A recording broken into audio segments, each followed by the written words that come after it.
Good afternoon, everyone. Welcome to the final day of gLOCAL 2024. We have had a very eventful week with very dynamic panelists, and all the recordings will be available, certainly, if not later today by Monday. We'll send the links out. So I'm here just to introduce our distinguished moderator, Dr. Arlene Bailey, and then I'll hand proceedings over to her. Dr. Bailey is a senior research fellow at the Sir Arthur Lewis Institute of Social and Economic Studies, SALISIS, and associate dean for research and innovation in the Faculty of Social Sciences, University of the West Indies, Mona. Arlene's research areas include information and communication technologies, that's ICTs, for development, community development, and community and social informatics. We're very pleased to have her today, and also the partnership with gLOCAL. Our partnership with SALISIS goes all the way back to the very first gLOCAL in 2019 when it was live. And then, of course, it went into 2020 when nothing was live. But now online has become the norm. So very happy to be here. Over to Arlene. Thank you very much, Valerie, and good afternoon, good evening, everyone. We are very happy. We're welcoming you. The Caribbean Evaluators International, CEI, and its partners, the Center for Learning on Evaluation and Results for Latin America and the Caribbean, CLERLAC, the Sir Arthur Lewis Institute of Social and Economic Studies, SALISIS, and the Global Evaluation Initiative, GEI, welcomes you all to gLOCAL 2024. Thank you for continuing to join us during this week, the theme of which is evaluation and transformational change, balancing ambition and realism. This year's event is very special to the CEI as the organization is celebrating 10 years since its founding. So special congratulations to Valerie Gordon and the CEI team. The CEI is a network of monitoring, evaluation, and development professionals focused on advancing evaluative practice in the Caribbean.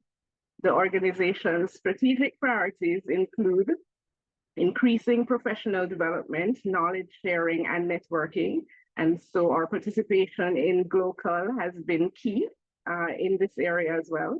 Advancing the visibility and involvement of CEI in monitoring, evaluation, and learning, MEL, globally, and advocating for quality MEL practice in the region. So today's knowledge sharing event is entitled The Relevance of Monitoring, Evaluation, and Learning to Driving Transformation Through Local Financing Initiatives for Development. And this session seeks to engage grant-giving entities who interact at the local community level with organizations in order to discuss, understand the actual or potential role of MEL to identify and support or drive transformational change.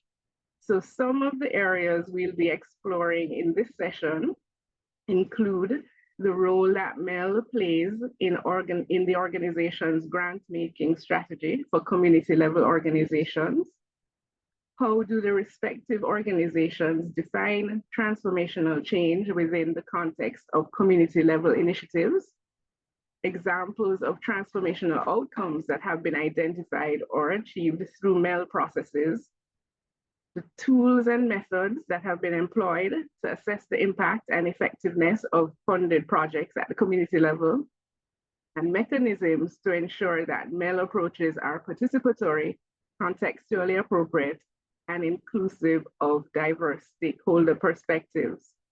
So we're particularly pleased to welcome our speakers today.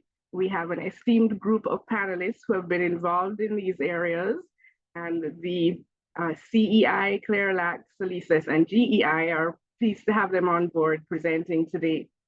So we are introducing Mr. O'Dane Brooks, Monitoring and Evaluation Specialist to the Boosting Innovation, Growth, and Entrepreneurship Ecosystem Program at the Development Bank of Jamaica. Mr. Brooks has an MSc in International Public Policy and Development Management from the University of the West Indies, Mona, And as we mentioned, he's currently at the Development Bank of Jamaica and previously worked with the Charities Authority of Jamaica as a policy and research officer, and then with the Ministry of Industry, Investment and Commerce as a commerce policy analyst.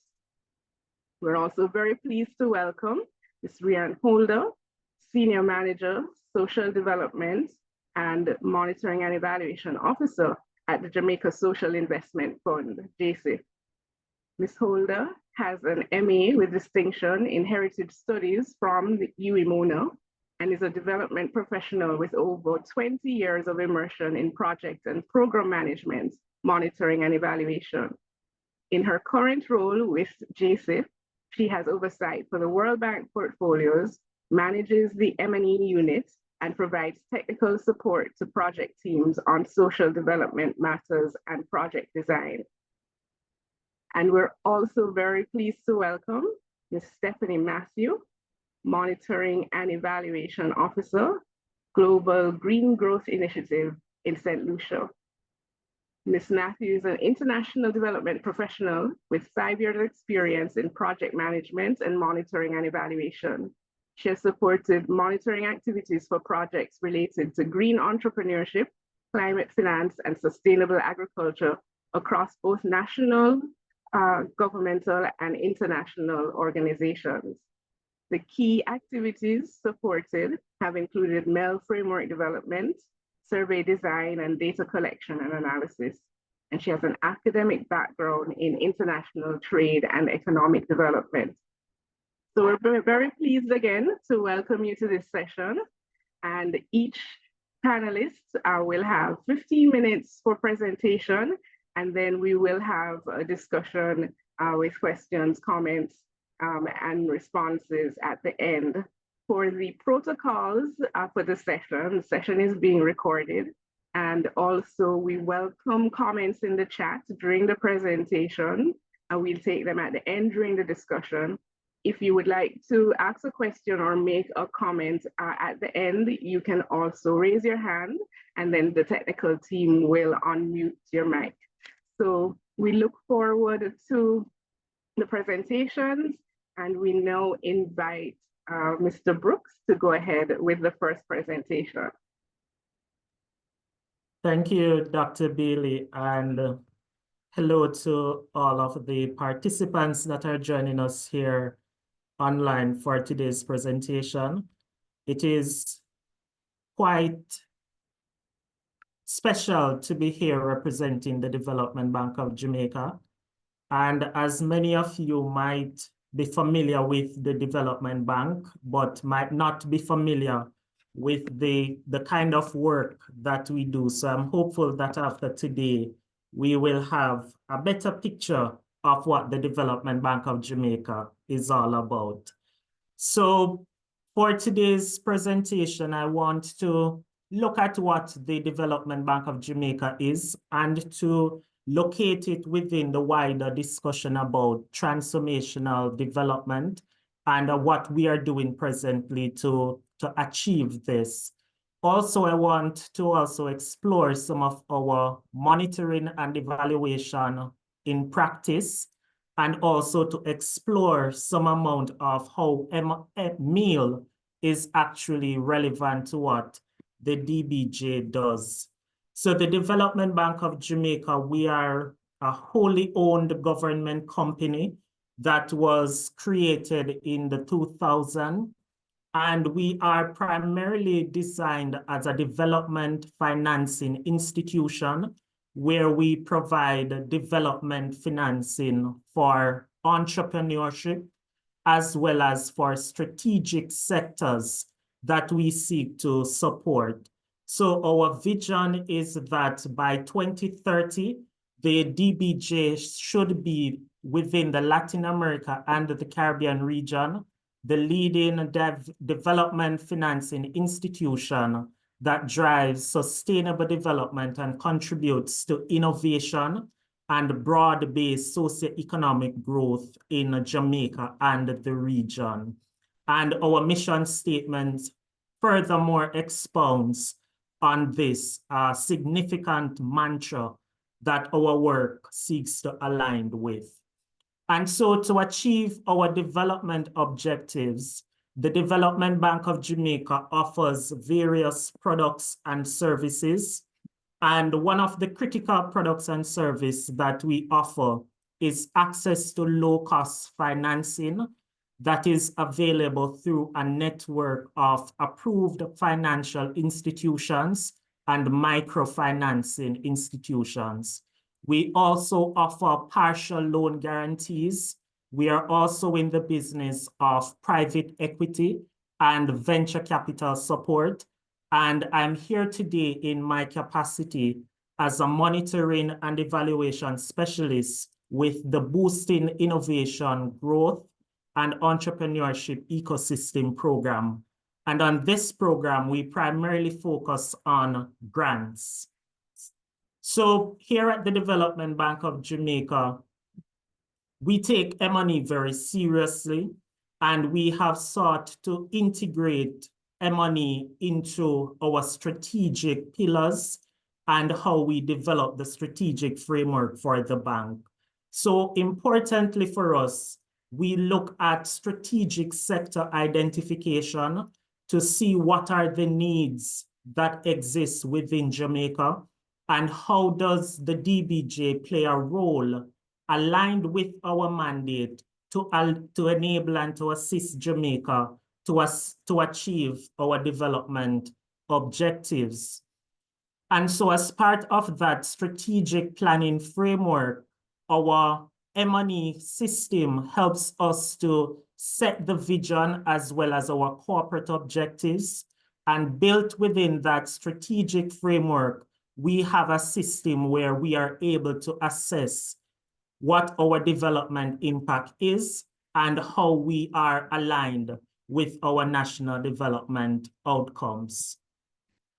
So when we get into the wider realm of discussion about what the DBJ does, and in the context of our focus on local financing, monitoring, evaluation, and learning plays a critical point, because for us, monitoring essentially is manifested in what the bank does to collect data on specific indicators that we are tracking. And it is important to note that the indicators rather that we track from a development perspective is what the bank will build into our strategic framework. Also, from the standpoint of monitoring, it allows us to be able to measure changes in the different aspects of the programs that we implement. So whether it be from the standpoint of the activities, the products and services that we offer, as well as the progress and the achievement of goals. And the question might be, why is it important for the DBJ as a development bank to monitor? It is important because it helps us to ensure the proper utilization of public resources. It also helps us to identify patterns, trends, and gaps in the market. And given our strategic positioning, we are responsible to addressing some of the market failures that exist in the private sector. So whilst we're not competing with the private sector, we are attempting to correct some of the imbalances. And overall, monitoring also helps with supporting decision-making as it relates to what projects and programs are to be implemented.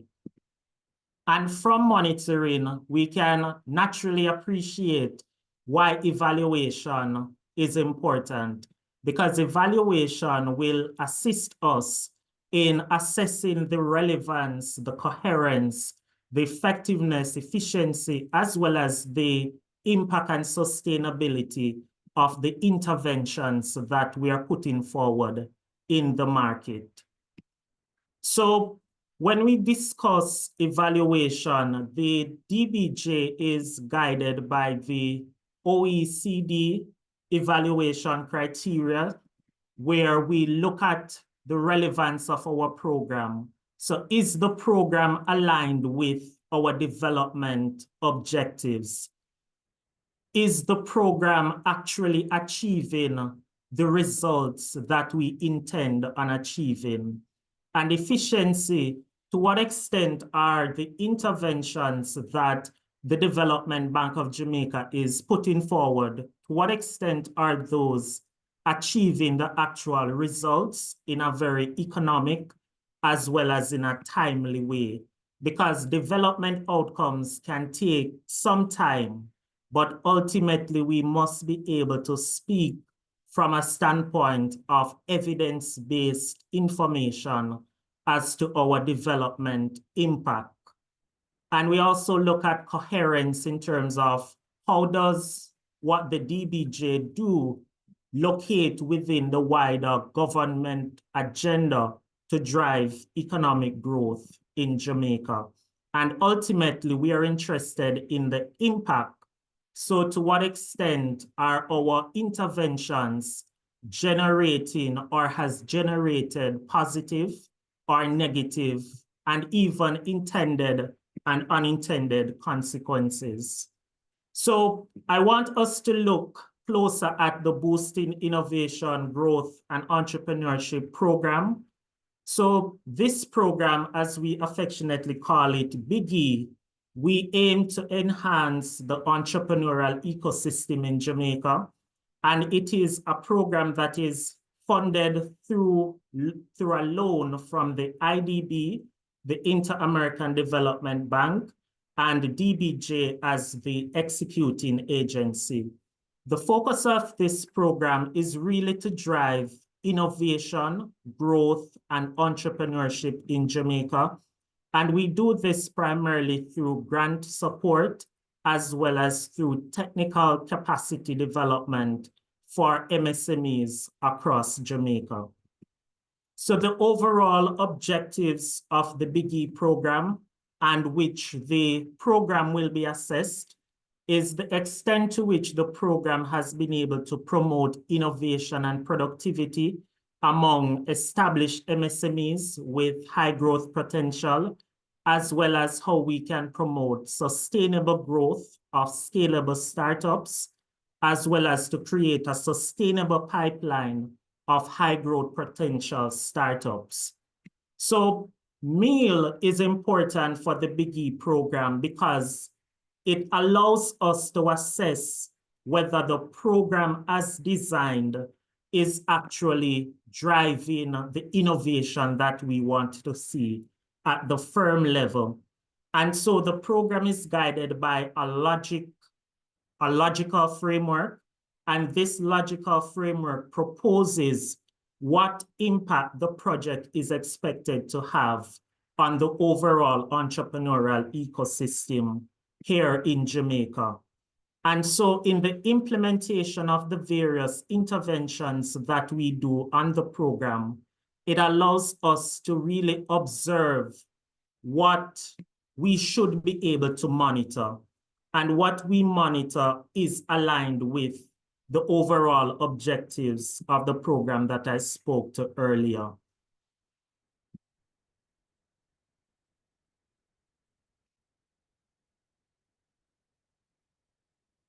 So if I should touch quickly on one of the products under the BIGI program, we have the Innovation Grant Fund. And the Innovation Grant Fund is the first to be implemented in Jamaica. And we seek to provide medium-sized firms with the opportunity to scale and to further commercialize what they are presently doing in the market. And in this context, MEL plays an important role because we want to engage and to see how the firms we support through this innovation grant, how they have grown, and we assess growth in the context of the employments that they are creating. We also assess growth in the products that they're able to create, because ultimately we're assessing impact as well as the innovation component.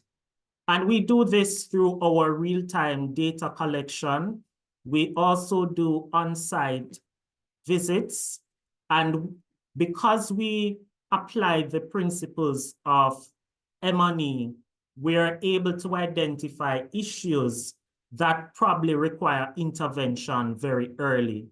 And we often can appreciate that our program is designed when it is time for implementation. Oftentimes, we recognize that it is not going according to plan.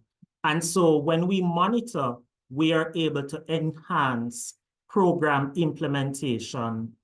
Another product under the Big E program is the Ignite Seed Funding. And the Ignite Seed Funding is offered through two windows. So we have the ideation window.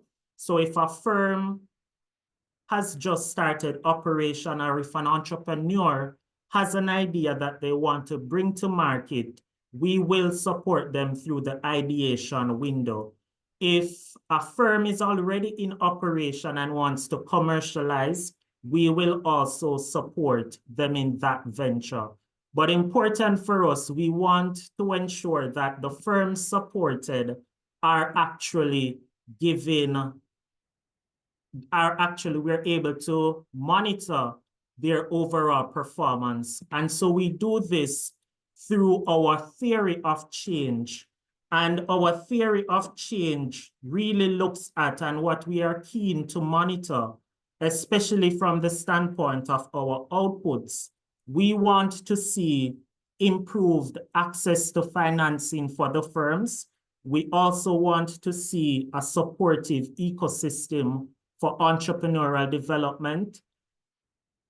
And that's on the side of our outcomes. But on the output side, before we even get to outcome, we want to ensure that MSMEs have access to equity investments, also have access to grants, and ultimately, all of this is geared towards improving the business environment here in Jamaica.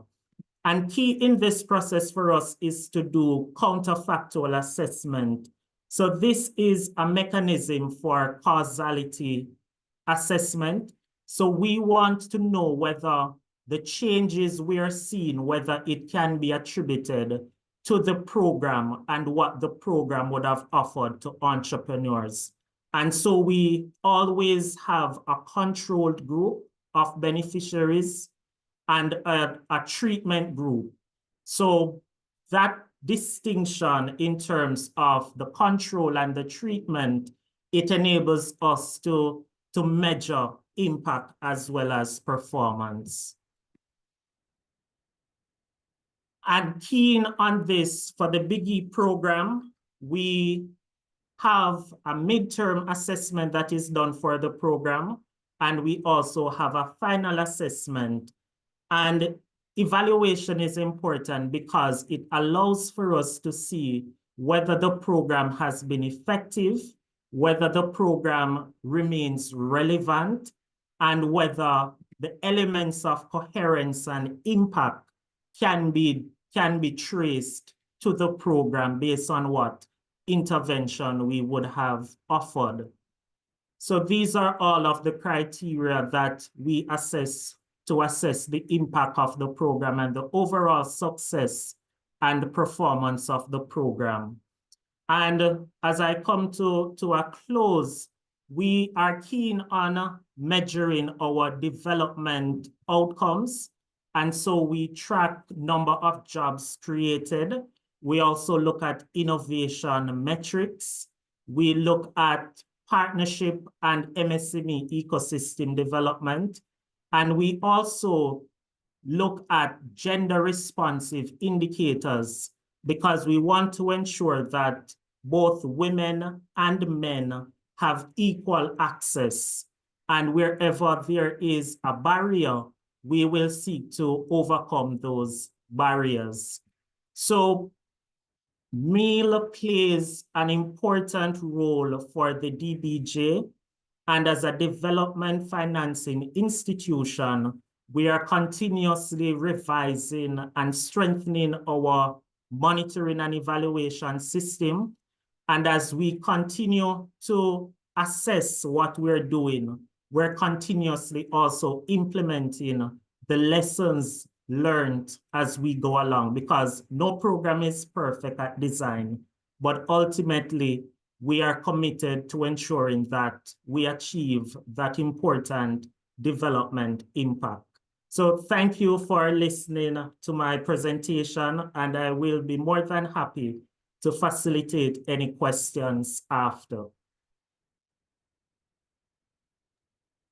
Thank you very much, Mr. Brooks, for your very interesting presentation, and we look forward to the follow-up discussions as well. We're welcoming everyone who has joined, and we now invite Ms. Rhian Holder, Senior Manager for Social Development and Monitoring and Evaluation at the Jamaica Social Investment Fund, for her presentation. Thank you so much. I will now, I hope you're seeing my screen. Yes, we are. Yes. Thanks. Okay, great. All right. So my presentation is basically connecting the dots. Thank you so much to the organizers for this opportunity to participate, and for all of you for joining in. I was really impressed by Mr. Brooks's presentation, and I think there's a lot of things that we do similarly, and I think some of that's going to come out. And I also have to thank you, Odain, because you've covered some of the questions or some of the points that I may not have to cover in mine.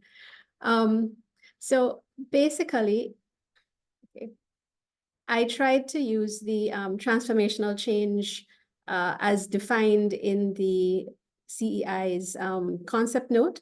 Deep systemic and sustainable change is what we're looking for, that has the potential for large-scale impact in an area of major development change.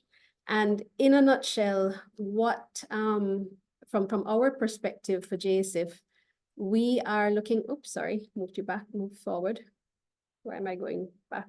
Why am I going in the other direction? Oops, sorry, go back. Ah. Okay, I don't know what just happened there.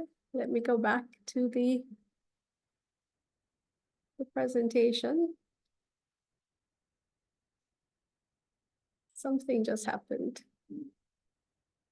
It's okay. All right. We got Yes, an early preview. You got an early preview. Presentation, yes. Right.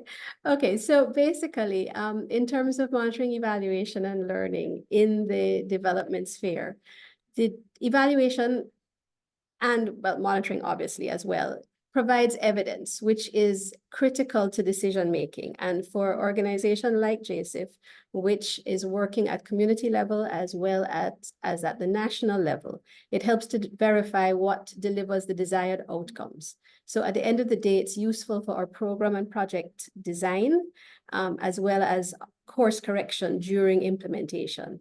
And it supports advocacy for change at the policy and decision-making level, which is a very important aspect of what we do. And it also can highlight issues of social and economic inclusion, participation, and sustainability. And those are three of the main areas that within JSIF we are looking at when we are looking at our monitoring and evaluation and learning process. For those who may not be so aware, I know we have participants from across the Caribbean. The JSIF is the Jamaica Social Investment Fund. We're a government entity that was established in 1996 as part of the National Poverty Eradication Program. And we essentially mobilize and channel resources in the forms of loans, grants, technical assistance from the government, as well as multilateral partners towards development, community development projects to benefit the most vulnerable and underserved areas. These are always done in alignment, of course, with national priorities, and we use various methodologies to do this. Some of our funding is predestined in the sense that, for example, a loan may be focused on national disaster infrastructure, in which case the particular interventions that we're going to do would already be determined from the design phase of the loan. In others, we would accept, we do calls for proposals from communities and other stakeholders, and we would fund according to their eligibility and their alignment with our criteria for funding for that particular pot of financing that we might have. And essentially, although some of our funds come in the form of loans, they are accessed essentially as grants by our beneficiaries because we do not ask for any repayment. These are generally investments in the social and economic development of the country. And as I mentioned, we work in partnership with our ministries, departments, and agencies, our communities, the private sector, and other stakeholders, including international partners, to bring about sustainable development-related change in our communities. And for JSIF, our M&E processes is that we plan and integrate M&E throughout our projects, from design through implementation, with obviously more monitoring, and then into evaluation. And in that process, we also have to prioritize learning, both internally within the organization and with our stakeholders. We collect data, report on progress, both at the sub-project, portfolio, and organizational levels. As a government entity, we do report into a ministry, and so we contribute to our national reporting mechanisms, the National Poverty Reduction Program, the National Development Plan Vision 2030, national reporting on SDGs, Citizen Security Plan, and several others. So at that level, while we may not be able to always identify specifically what our contribution is, it is rolled up into this national level in terms of our support to the various sectors. How we see MEL influencing change is at the project level, which is primarily where we focus. All of our projects do get M&E support. Odain would have mentioned the whole issue of having your indicators, your KPIs, your logic frameworks, your results matrices, and so on. We have those at the project level, at the institutional level as well. And basically, the main areas for us is learning from experience. It informs new project design. We have an example that where drip irrigation to small farmers has been a real benefit, and it has been borne out through successive evaluations of particular projects. And based on those successes, we have then been able to expand it into new areas, new cycles of funding. And because of the evidence that we had from the evaluation, we were able to justify this particular methodology and this particular area for funding to our donors and our loan providers. So that's one of the areas that we have definitely learning from the experience has helped us in being able to access additional financing. And also just to improve the impact that we are having on the ground. We also, MEL supports the adoption or replication of new approaches and methodologies. So I mentioned the drip irrigation just now as one area where we have done successful replication. But for JSIF, those of you who know us, community contribution and community-based contracting have been two kind of, I suppose you could say, stalwarts, bulwarks of our work. And this is from the very early days of JSIF, the idea of having community contribution. People originally used to say, but you're working in the poorest communities. How are you going to ask people to contribute to their projects? How are they going to find that support?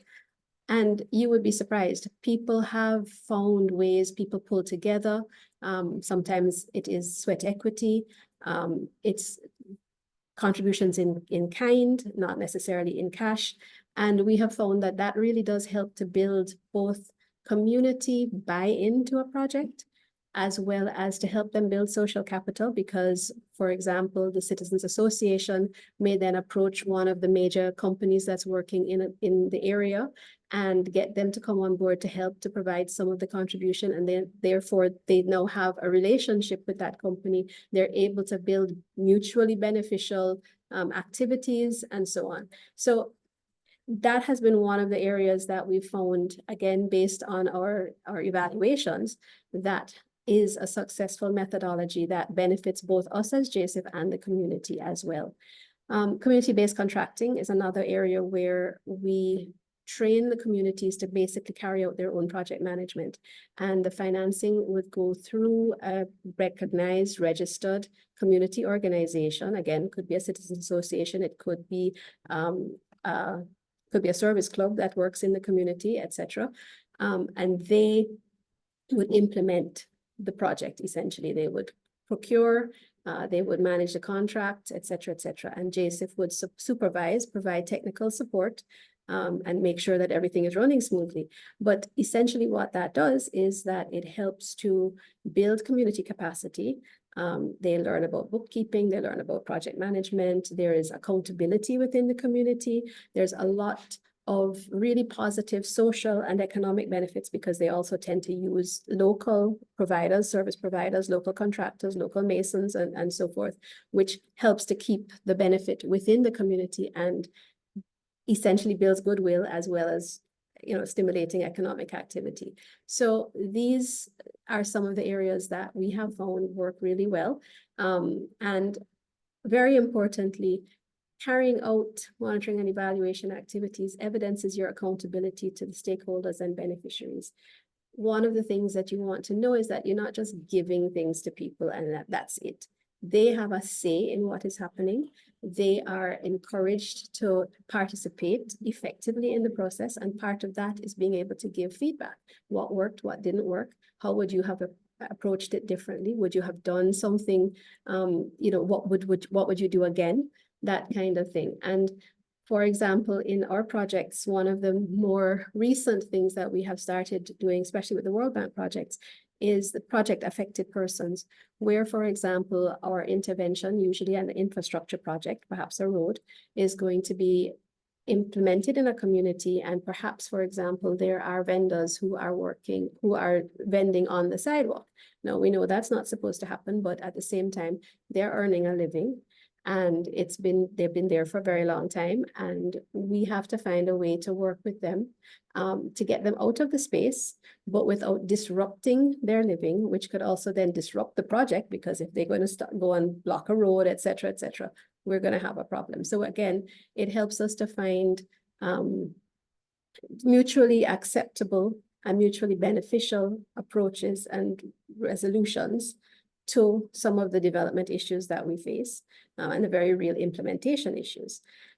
After the project, we go back to speak to these project affected persons to find out, all right, what was the whole process for you? Were you satisfied with how we treated with these issues, and so on and so forth. So far, I have to say, we have been getting very good scorecards from everyone, but it is a learning process. It's a continuous learning process for us, and it really does help us to improve our projects and our implementation as we go forward.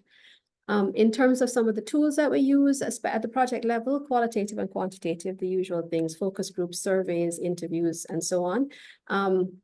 Because we often only have financing for you know, the mid and maybe the baseline, the midterm, and the final evaluation. A lot of the ongoing monitoring has to happen within the organization, the M&E team, which is very small, but very, very focused, as well as the project officers. They are responsible for a lot of the monitoring and feeding that information back into us so that we can take that information and make our projects better, make sure that we are actually achieving or on the path to achieving the objectives that we have.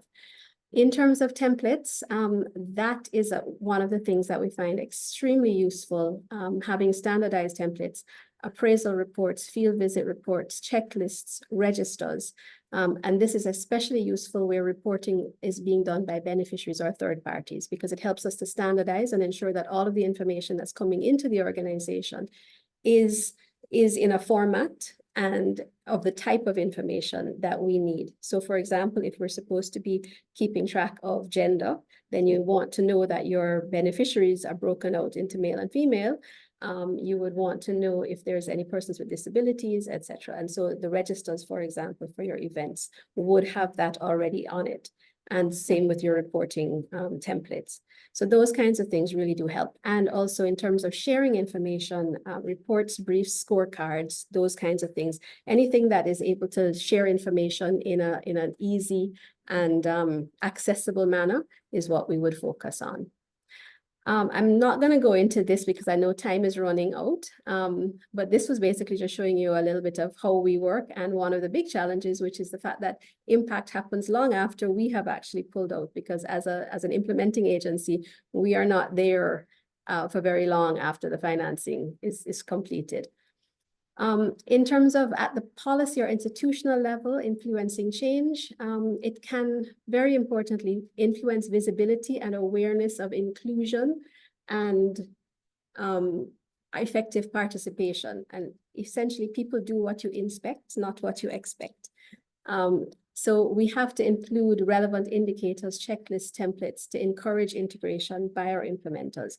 If we are focused on women, if we are focused on at-risk youth, persons with disabilities, etc., we have to make sure that those breakouts are in the information that we are asking people to get. We have to ensure that it is part of our monitoring and is at the end of the day, the evaluation, so that if the project manager, for example, knows that the evaluator is going to come asking about how many persons with disabilities did you assist, because that's what your program is about, you have to make sure that that information is there. Some successful approaches are now mainstreamed in JSIF methodologies, I would have mentioned previously. And again, evidence supports new loan and grant proposals to donors. It influences national level as well as could be regional development objectives and approaches. We've had a successful replication of some of our major projects where we saw that there was integrated approach where you look at infrastructure as well as social interventions, not just looking at, when you look at something like basic access, for example, in a community, you're not just looking at fixing a school, you're also looking at, okay, what is the quality of the teaching? Do the teachers need support in terms of their leadership, in terms of their classroom management, their knowledge of working with kids with disabilities and exceptionalities? So those are some of the things that we have started to implement because of the feedback that we have gotten from our monitoring and evaluation activities. Another example is that the CDB had used information from JSIF's M&E feedback to make changes for the better in successive cycles of their Basic Needs Trust Fund that has been rolled out. So that was one of our successes. And in terms of our challenges and lessons learned, one of the main things to remember is that M&E is not only done at the end of a project, it has to be considered from the very beginning, from the design phase or even before. Some people say you start from the last project, you start thinking about what's going to go into the next one. So this is something where we have to ensure that you sensitize, you make sure people are aware what exactly is M&E. There's often a perception that it's almost like audit, so everybody's afraid of us. And that's not the case. We have to show how M&E is going to support and make your project stronger, ensure that you are actually able to achieve your objectives and maybe even overachieve, right? Another important thing is the inclusion of vulnerable or specialized populations. You have to have intentional and proactive efforts, because otherwise they can get lost or you skip them in sampling because they're often very small numbers. So you have to know if you're looking for persons with disabilities, contact the disability organizations, speak to persons in the communities. The schools will usually know where to find persons. If you're having a community meeting, you can't just put out notices. You have to maybe go to certain people's homes. You might have to make sure that, somebody goes to speak to them specifically or helps to bring them to the venue. Those are the kinds of things that you have to do. And again, some tools or approaches may need to be adapted for cultural norms or for disability access. Another thing that we have found useful is where we invest in policy or strategy documents. We ensure that they include M&E indicators. That is something that oftentimes our MDA partners do ask for it because they've realized that this is a gap. Policies and strategies often are developed just as policies or strategies with no means of measuring for success. But where that is not in the proposal that comes to us, we have started to ask that it be considered for inclusion, because it really does make a big difference, and it has that potential for transformational change that we were talking about. And again, I mentioned this earlier, that after we hand over our interventions to MDAs or beneficiaries, we don't have a means or funding really to track longer term outcomes or impact. And so we have to get creative for how we track studies or snapshots. We have to find ways to piggyback on other activities that might be happening and see how best we can take part in that. And I believe that is the end of my presentation. So thank you very much. And back over to you, Arlene. Okay, thank you very much, Rianne, for the very useful information and experiences shared, and some of the challenges as well. And we look forward to discussing further. Thank you for the questions and comments being placed in the chat, and the presenters will have an opportunity to respond at the end of the presentation. So we now welcome again Stephanie Matthew, who is the M&E officer at Green Growth Initiative in St. Lucia. And so, Ms. Matthew, please go ahead. Thank you. Good afternoon, everybody. As Arlene introduced, my name is Stephanie Matthew, MEL for, but we call it MEL in GDGI, Monitoring, Evaluation and Learning, for the Caribbean office, and I'm based in St. Lucia, so I'm unique in that regard. I'm not based in Jamaica like my counterparts, and I represent GGGI, which stands for Global Green Growth Institute, not Initiative, so just a slight correction there. I'm happy to be with everybody today. I'm really looking forward to sharing GGGI's experiences when it comes to MEL, and also it's been a pleasure to learn from the other organizations who really do grant funding. You will see from my presentation that we're a little different, and our program was similar to the Biggie program in Jamaica, but still slightly different with the way that GGGI works. And I really want to highlight how GGGI measures impact and really focus on that transformational impact and show you an example through one of our projects of how we've done this. Let me get my slides looking. All right, so just an agenda, really, I'm just gonna give a background on GGGI. I'm sure not many people have heard of us. Look at how GGGI measures impact and also give you an overview of our Eastern Caribbean Green Entrepreneurship Program, which highlights a lot of the MEL framework in practice. So we're not just gonna talk about high level, we're gonna talk about what we actually did on the ground. So just a little snippet on what GGGI is. GGGI is an intergovernmental organization. We're headquartered in South Korea, and our vision is really focused on developing a low carbon resilient world. And we do that for supporting our member states in their transformation to a green growth economic model, acting as a trusted advisor embedded in member partners governments. So that's overall how we work. And I'd like to highlight here our key values, our core values. Key up amongst them is transformational. So transformational is part of what we do. And for us, as you can see, it's defined as these real catalytic outcomes, big changes, innovation. We look at really, if we have to do short-term goals, we want those short-term goals and results to really reflect into big long-term achievements. So being transformational is part of our core mandate. In the Eastern Caribbean, we're a fairly new program. So if you've never heard of us, don't fret, we're fairly new. Our offices opened in late 2019, and our member state is actually the OECS Commission, which makes it a bit of a regional member. So that way, we work with all member states of the OECS and also with the OECS Commission on a regional level. And that's just a picture of our Director General, our President and Chair Ban Ki-moon, and the OECS Commission Director General. So our work in the Caribbean has been focused on 4 key areas, looking at climate action, green investments, solar PV and renewable energy, and green industries. So it's just an overall of where our work has been. And for today, I'm really going to be focusing on the green industries and green investment side. So how does GGI really measure its impact? So we're this organization, we're out here doing projects in different countries. How do we measure the work that we do? So like every organization, we have a very clear strategic framework, and a strategic framework really guides our work in countries.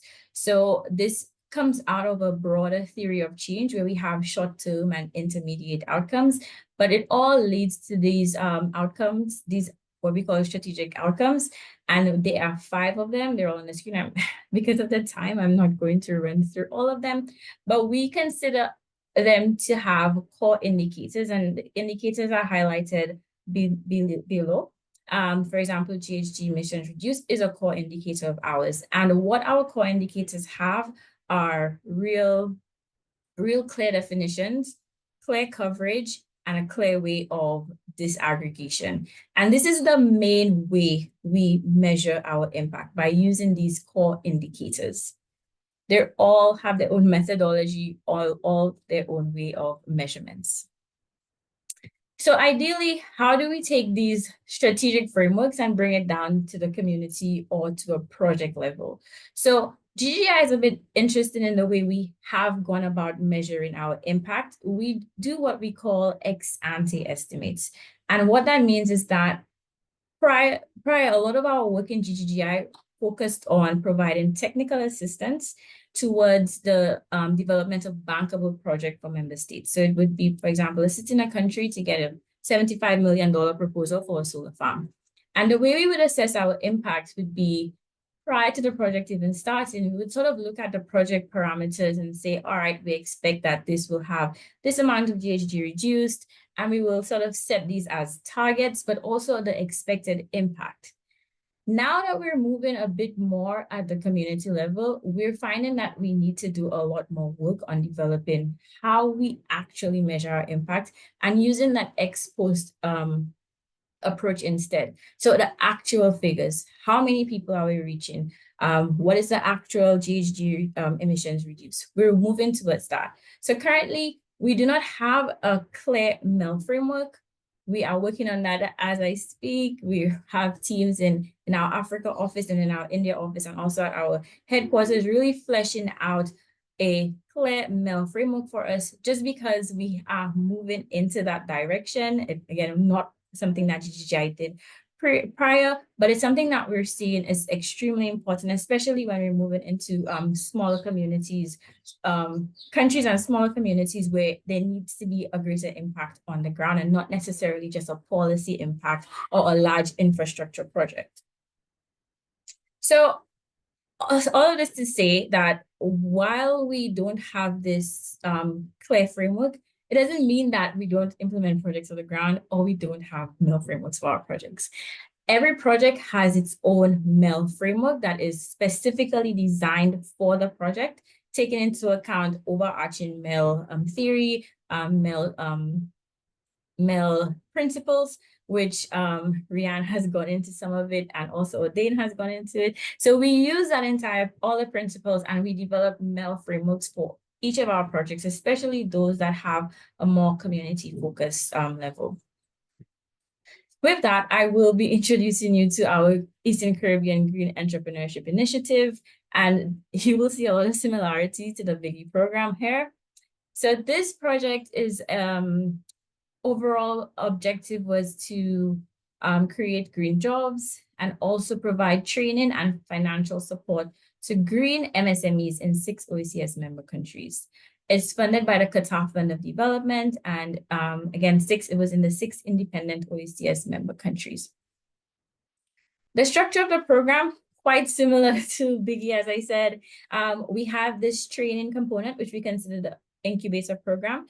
This was really focused on green businesses for startup green businesses.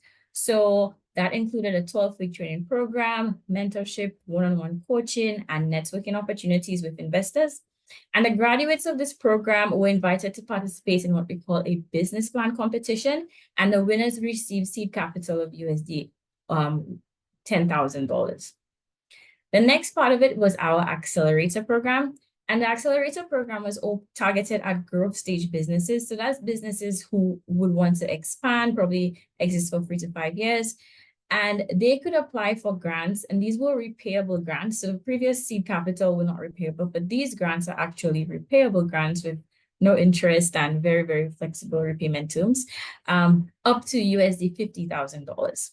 And then we also had a focus on the entrepreneurship ecosystem, more so focused on green entrepreneurship, which brings me to the next slide about green entrepreneurship and green businesses.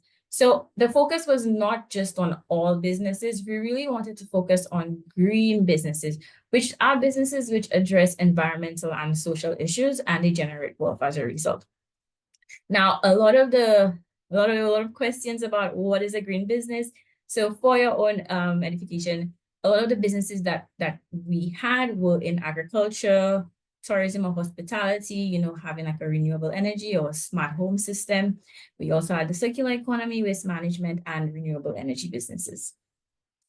So as I said, each program, each project, especially these project level, community level projects, we had to develop their own MEL framework. Again, it's completely on the principles of MEL. But for this one, it is monitoring and learning focus, not evaluation, just because the evaluation was something that is being externally done by the donor. So we went for this iterative process on a yearly basis at least. We first developed what we call key managemental learning questions, really looking at the proposal and what we were trying to achieve and how we were actually going to achieve that.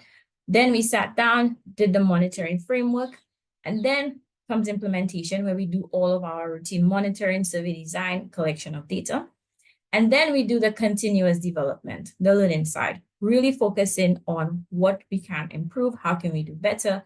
And then that feeds into the revision of our work plans and budgets. And that's a process, as I said, we did many times, primarily because the program was structured in a way where we provided the incubator program. That entire program ran 3 times. So we had 3 cohorts of it. So you could imagine it was extremely important to sit back after cohort 1 and really discuss what went wrong, what worked, and how we can improve for the next cohort.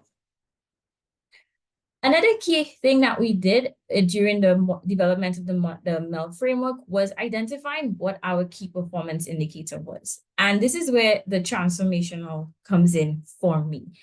We needed to identify an indicator that we could use as a metric for how successful this project is, not only to say, okay, we have this number, but what would have the most impact on livelihoods.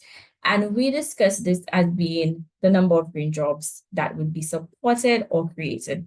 Obviously, this project has a number of other indicators revolving around socioeconomic development, gender, etc. But we needed an indicator that we could sort of benchmark our success on. And the methodology for that really banked on the ILO standards for what a green job is and what a decent job was. We focused on direct jobs, so only persons who were technically employed by the green business. And also we included both full-time and part-time jobs, taking into account what ILO notes as the full-time equivalent. So if you're not full-time, how do we sort of get a full figure for jobs? Importantly, this has to be disaggregated by gender, age, and persons with disabilities. Gender, because one of the barriers we saw that women going into business, they found it a lot harder to start up, to access finance. So there was we did focus a lot on women, having events specifically targeted for women. For age, we focused on youth. So youth was defined as persons under age of 35. And what we really tried to do here is ensure that a lot of youth were involved, maybe not the team lead, but part of the team, the business team. And persons with disabilities, again, ensuring that everybody is involved in the process. Key to note is how we get that information. That information is primarily reported by the green entrepreneurs. So again, this is the practicality of it. So this is what we had to do on the ground. Lots of surveys, lots and lots and lots of surveys. I just broke it down based on the category of what we had to do, but we had a training. So we had capacity building. That means we had to do capacity assessments before we did the training, capacity assessments after the trainings, feedback surveys after each session. So that's already a lot of data. We're giving out these grants. And as I said, for the job data, that data is self-reported. So we have a reporting template that is sent to all of the grantees, and they're expected to report on progress. Key among that would be the use of the funds, job creation data, which is to be disaggregated, and also revenue. We also focused on stories of change. And this was really important because there's one thing to see the numbers and say, yes, I'm making a profit, but really to understand the change that has taken place in their lives as a result of this project. So for all of our grantees who received seed capital, we did a story of change with each of them. And that really shows the impact of our program. The last two were on the entrepreneurship ecosystem, and this support was primarily aimed to assist business support organization really with understanding the green and sustainable aspects of it. Because yes, they already provide support to MSMEs, but it's not specifically focused on sustainability and green growth. So that's primarily what this was about. And the surveys were done really, again, capacity, understanding the capacity and feedback as to what support that they would need in the future. And as with all projects, we have to report to our donor. GGI, we do a lot of monthly reporting, and that's really on an activity level just to keep track of where we are. But we did have to do semi-annual reporting to our donor, where we report more so on our KPIs and the overall impact of our program. Learning was a very key factor as well. I'm running out of time, so I'm going to kind of speed through. But it was so important for us to have what we consider to be our annual review meeting. So after every cycle of the training session and the accelerator session, call for applications, we had a review meeting, and it didn't only include our government partners and our support organizations. It included the participants. We wanted to hear from them what worked for them and what did not work for them. That way, it's a continuously improving process. That fed directly into our work plan review, where we would take those key learnings and almost change up how we're implementing this program. I can't go into more details, but it was one of the most helpful activities for the project. Having those sit-down meetings, even though it was a bit challenging to organize, it was extremely useful for us. So some of the challenges and the key learnings that we found, one challenge was we had a very centralized approach because this project started in 2020. And it ran for 3 years. It ended just in March. So this project really had to take a very, very virtual approach. Virtual because we were working across 6 countries, but also virtual because at first nobody could move. Unfortunately, for us, we expected to get more support from our business support organizations on the ground, but they didn't have enough capacity. So it ended up being fully virtual. So a lot of online surveys, you already know this comes with sometimes very low respondent rate. So we had to constantly be at our participants to provide the information. And that goes into the insufficient MEL capacity in country. If you work in MEL, you know MEL is like the forgotten stepsister. So it's always a struggle as MEL to really tell persons how important it is for there to be a budget for us. Not just a budget during a project, but also after the project, something after, if we have to do follow-up surveys. And that's one of the key learnings. If we have to really understand the impact of this initiative, it has to go beyond just the numbers. It has to look at what is the perceived improvement in businesses and livelihoods. Did this project actually help? And that's not something that we could do immediately after. So currently we're working on a tracer survey where we will be doing surveys, focus group interviews, and hopefully one-on-one interviews, and maybe trying to visit some of these businesses to really see the impact. And this will hopefully go into the evaluation of the project. Now, I've told you all about this project. What did we achieve? We had some really good achievements. We had about 400 green jobs, with 54% of that being women, 36% of it being youth. We had 1.2 million invested in green businesses. 59 businesses received grants, 96 entrepreneurs trained, and approximately 1,200 livelihoods supported. Would we know this without a MEL framework? Maybe, but it wouldn't have looked so good. It was paramount that we had this really good routine framework for monitoring this project, learning from our mistakes, and constantly looking back and making those changes, constantly reaching out to our participants to get that information so that we could have these achievements. And where does this information really go? It goes for us to develop new projects. For other countries who are looking into green entrepreneurship, to see, yes, this is possible. Yes, we can do this. Yes, we could have similar results. or even better. And even for national governments to see, okay, there is an appetite for this in the countries. People really want to do this, really want to take on this initiative. How could we invest in it? That's my last slide, and thank you very much. Thank you very much for your presentation, Stephanie, and sharing the results achieved through the framework, some of the global to gLOCAL adaptations. And it's good to see the synergies throughout all of the presentations in terms of identifying KPIs as well. So thank you again to all the panelists. And we are going to start with one of the questions in the chat to ask each panelist to respond. It says, in your experience, to what extent do MSMEs demand the expertise of additional external service providers when formulating and executing their programs? So Odane, we could start with your response, and followed by Rian and Stephanie. Thanks. Sure, Dr. Bailey. So for the BIGI program, we have a built-in mechanism for support to MSMEs. So at the incubator and accelerator level, we operate incubator and accelerator programs. We do this through a network of centers that specialize in this area. And so an entrepreneur who wants incubation or acceleration service, they would go to that center and they would get the coaching and the mentorship they require. On the side of our Ignite program, we also do this through a network of centers that we call the business support intermediaries.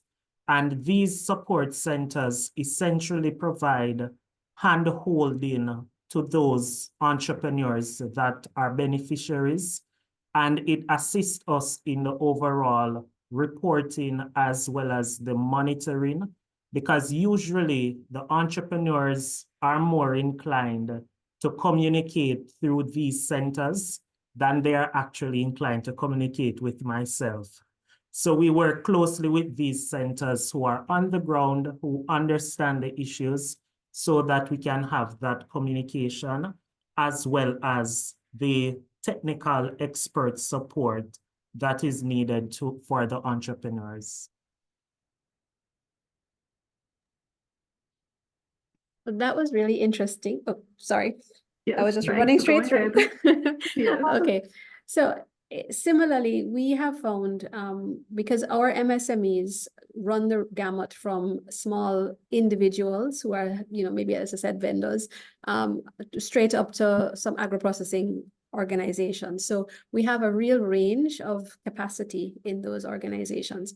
And as a result, we do find for the majority of them, they do need support from an external entity. Many of the smaller ones have not really tried to do so because they don't have the capacity, or they don't know the knowledge, or they don't have the financing, because of course, a lot of these services do cost. And so part of our programs as a result is that we build in mentorship and coaching, because for most of them, they do require that. They do need that to help to bring them to the next level. And one of the more innovative things that we have actually started to do, particularly with our entrepreneurs working in the inner city or volatile communities, based on some findings in the last couple of years, many of the entrepreneurs, and these are single businesses, they have been dealing with or have been exposed to traumatic experiences. And as a result, it can really affect how they look at life in general, their businesses, planning, strategy, all of that kind of thing. And so we actually had to start doing some counseling as part of our programs to help them to deal with some of these issues that they had been facing, that were then providing blockages to their developing their businesses, which they needed in order to carry out their livelihoods. So that's one of the ways that we have been able to support the MSMEs through the use of external service providers. Thanks for the question. Similar to Odane and Rian, more so to Odane because our programs are very similar. We do build a lot of mentorship and coaching. So in our incubator program, it was primarily focused on startups. Some of these businesses were not even registered when they start. They just come with the idea, and then they need a lot of support. They know nothing about MVP, nothing about link canvas model, nothing. They just have an idea. So what we really built into that is the training. The training is really, really useful. And then if they need additional support with a mentor, with a coach. And some of our mentors have gone on, even after the program, to continue to mentor some of these businesses, have them come to their country to see what their business is like, and really give them that boost for the next step. So it really depends on the stage the business is at in some cases, but our startups definitely do need a lot of support. Thanks very much for all of the responses and very interesting approaches. So we continue to invite any questions in the chat, or you can raise your hand. And then also I have questions as well for each panelist. So for Odane, you had mentioned control and treatment groups for your projects. If you could expand a little bit on that for us, and whether those in the control, whether, for example, they know they're in the control, that do they participate in future projects? And so that will be, if we'd appreciate a response there. And then for Rianne, you had mentioned that the length of time that JSIF is involved after the project does not lend itself necessarily to measuring the long-term impact, and what are the possible solutions to that as well. And for Stephanie, if you could share a little more of going from the global theory of change to the local theory of change and the approach used there. So thanks very much. So Odane, we start with the control and treatment, or any comments you want to make in that regard. Thanks. Sure, Dr. Bailey. So from the Biggie program standpoint, so for each of the product that we offer in terms of grant or whether capacity development, it has its own M&E strategy.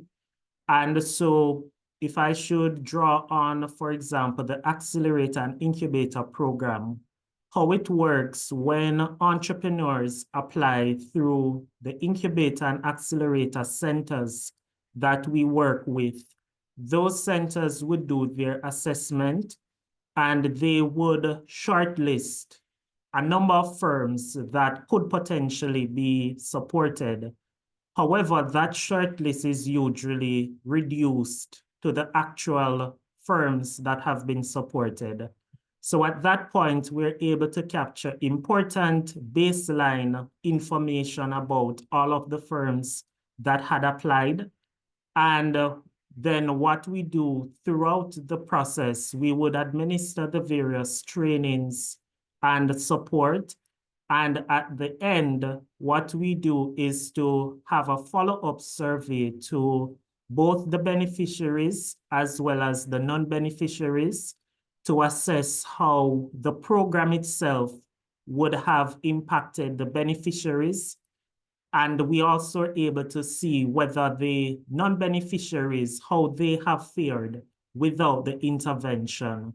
And that is critical for us because we want to understand whether we can attribute whatever changes that came about in the beneficiaries, whether we can attribute it to the actual program. However, we have been having some challenges with getting the non-beneficiaries to respond because naturally there is no incentive. They did not benefit from the program, so there is no incentive to really respond.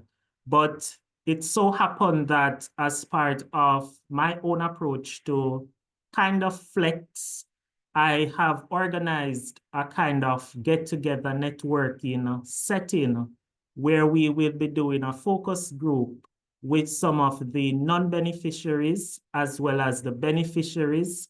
So we bring people into our room because oftentimes we are administering survey through email, but it doesn't have that personal touch.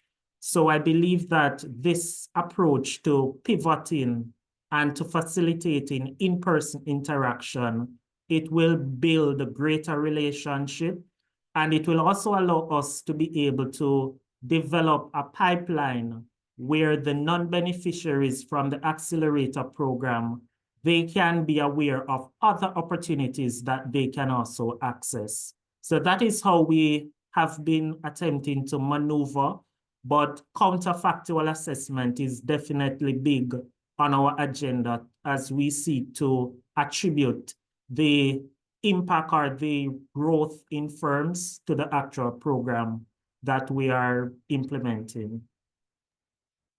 Thanks very much. And so, Leanne, thanks. We're looking at the measuring the long-term impact. Yes. Right. So as mentioned, and as my other panelists have said, the financing is often the challenge for the long term.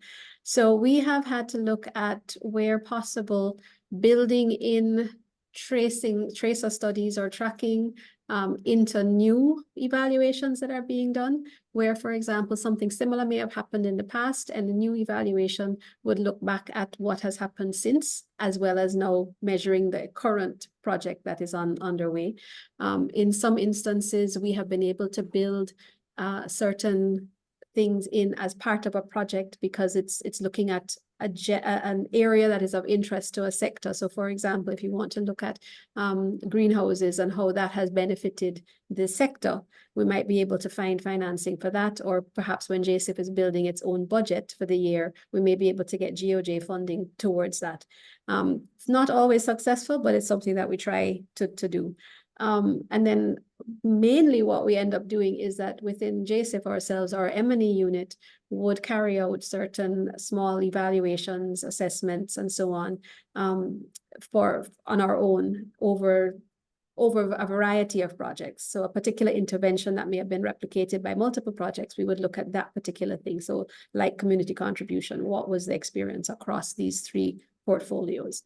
And then another, as I mentioned, was utilizing our partners, where we are able to build M&E frameworks within build their capacity or build the frameworks within their programs, then coming back to them to get some of the data and to find out what has happened afterwards. So it's not a perfect system, but we're trying to find ways as best as possible to evidence change.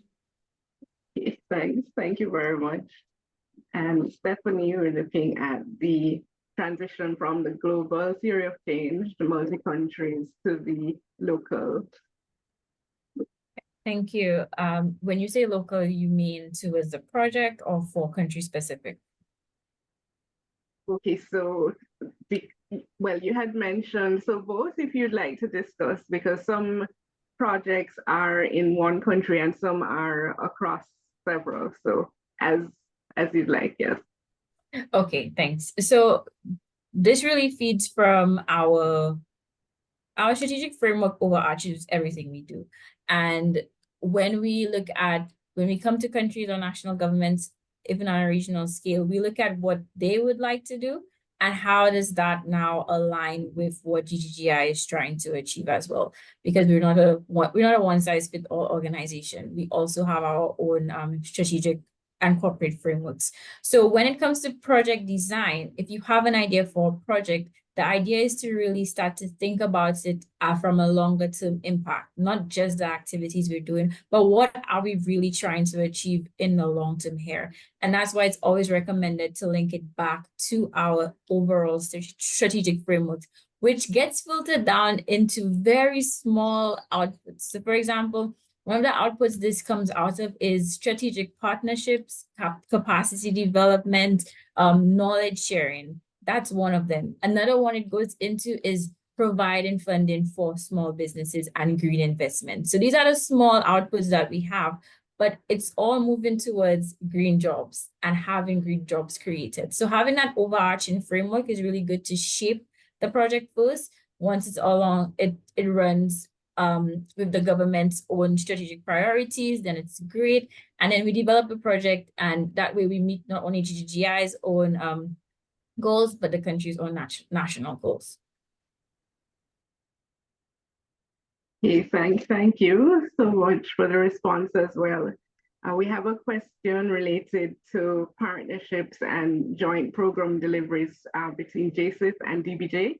how can JSIF and DBJ learn from each other in their program delivery? Would there be any space in each program for joint strengthening of grantees' capacities in MEL, especially for similar projects? So Rianne and Odane, you can decide who would like to take this first. Sure, I'll take it. So certainly, there is room for work.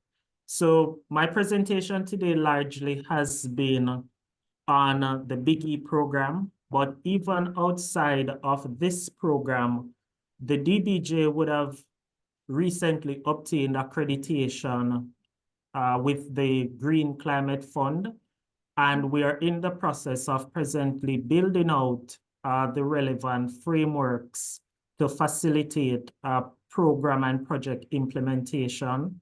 So one of the key strategic collaboration that can be pursued with the JSIF is to assist us in the process of building out the pipeline of projects, because whilst accreditation is good, we have access to the funding, but it is the development of bankable projects that Stephanie spoke to earlier that will be very critical. And with the JSIF being an on-the-ground entity and understand the landscape, JSIF will play a strategic role in assisting us in building out that pipeline of projects, and also to identify projects that could be supported. Akin to the Green Climate Fund, we are also looking at a blue-green facility. And as part of this, it will provide blended financing mechanism. So whether we're talking about grants, whether we're talking about private investments, all of that will require that we have the projects that are being lined up and that are being developed to be able to tap into those resources. And so most certainly, JSIF will play a very important role in that. And I know the discussions might have already started. Thanks for that, Odane. I definitely, I had already written down the thing about the counterfactual assessment because I really would like to learn more about that. So I think that's an area you can probably help us with. Sure. But in addition, as you mentioned, the GCF, that is an area that JSIF also as an accredited entity would be looking at building out projects and doing grants. And one of the areas that obviously I think where we would be complementary is that DBJ has the business development expertise, and we have the environmental and social and community-based expertise. And so more than likely, I think that is an excellent area where we could work closely together in implementing projects, but also in terms of learning from each other and implementing our MEL frameworks. Okay, thank you very much. And so we would really like to thank, tremendous thanks again to our panelists, Odane Brooks, Rianne Holder, and Stephanie Matthew for excellent presentations and excellent sharing of insights in the discussion as well. We want to thank our audience for your participation and your interest and the questions posed. And we would like to thank everyone for your participation in gLOCAL Evaluation Week 2024. And the CEI, CLARLAC, Solisys, and GEI partners in working towards this. Congratulations again to CEI on the 10th anniversary and Valerie Gordon and the team.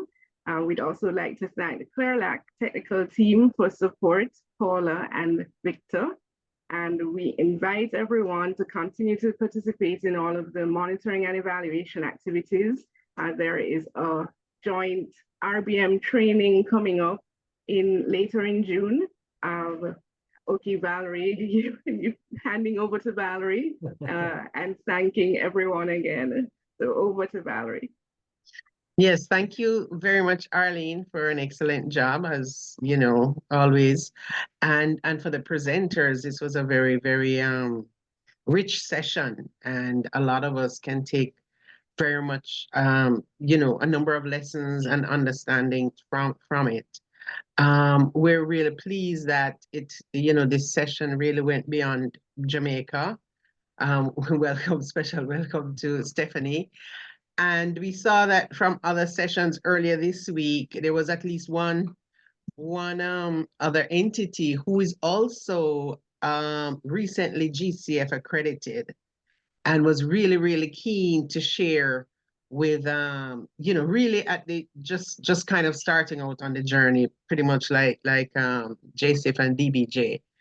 And so we would love to get you all together in some way so that sharing can be can really be region-wide, because of course the CEI really wants to push evaluative practice across the entire region. So any opportunity we have to facilitate sharing, we jump right into it. So thank you so much for helping us to fulfill at least part of our mandate. And I just wish you all success in your endeavors as you move forward. We're always here. Of course, we will, continue on our journey together through the training and so forth. So to everyone, have a great weekend. I don't know, Paula, are we able to take a photo? Yeah, for sure. Okay, let's do that. Arlene, back on your camera. Yeah, I'm going to count, please. 1, 2, and 3. I'm going to take one more. Give me a second, please. 4, 5, and 6. Yeah, and 1, 2, and 3. Yeah, thank you very much. Great. Thank you so much for your hard work, Paula. You and Victor. Thank you. Thank you. Okay, thanks, everyone. Thank you, everybody. Thanks, everyone. Bye. Bye, and have a good weekend. Thank you.